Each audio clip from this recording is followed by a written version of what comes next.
11 नवंबर 2020 बुधवार, BA first Hindi optional class. आज आदिकाल की साहित्यिक परिस्थिति के बारे में चर्चा करेंगे। प्रिय विद्यार्थियों, आदिकाल का समय भीतरी कलह और बाह्य संघर्षों का युग था। फिर भी इस काल में साहित्य का निर्माण होता रहा।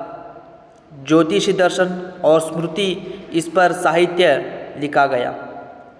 साथ ही साथ धर्म संस्कृति के बारे में भी लिखा गया। इस युग के कवि केवल विषय वस्तु को ही नहीं, बल्कि वे अपना पांडित्य प्रदर्शन करना भी बखूबी जानते थे। धार प्रदेश का राजा भोज राजा की दो कृतियां प्रसिद्ध हैं, सरस्वती कंठाभरण और श्रृंगार प्रकाशन। भोज राजा पहले संस्कृत में कृतियां लिखता था, फिर अपभ्रंश में आगे चलकर देशी भाषा में वे साहित्य रचना करने लगा। तो यहाँ पर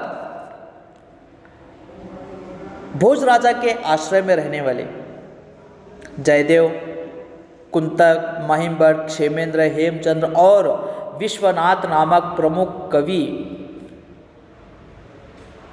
भी साहित्य की रचना कर रहे थे। कवि कल्हण द्वारा लिखित राजतरंगिणी हिंदी की पहली कृति मानी जाती है।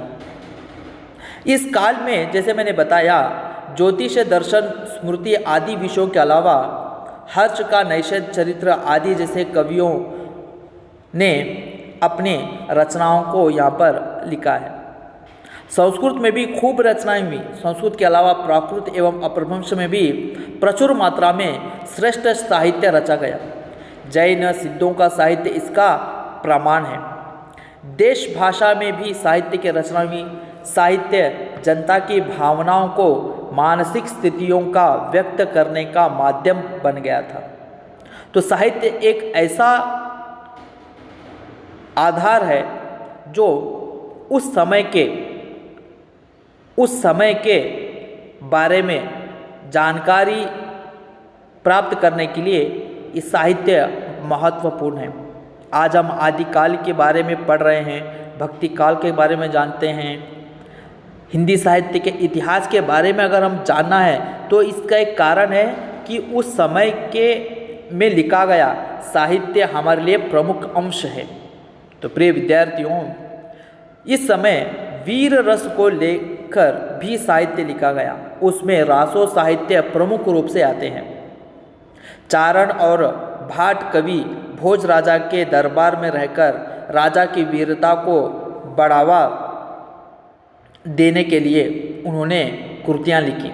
श्रृंगार रस से भरे काव्य भी लिखे गए और स्त्री का नकशिक वर्णन भी इस समय कुछ देखने को मिलता है। संस्कृत के कवि रचनात्मक प्रतिभा के उद्घाटन में अपभ्रंश के कवि धर्म प्रचार में लीन थे।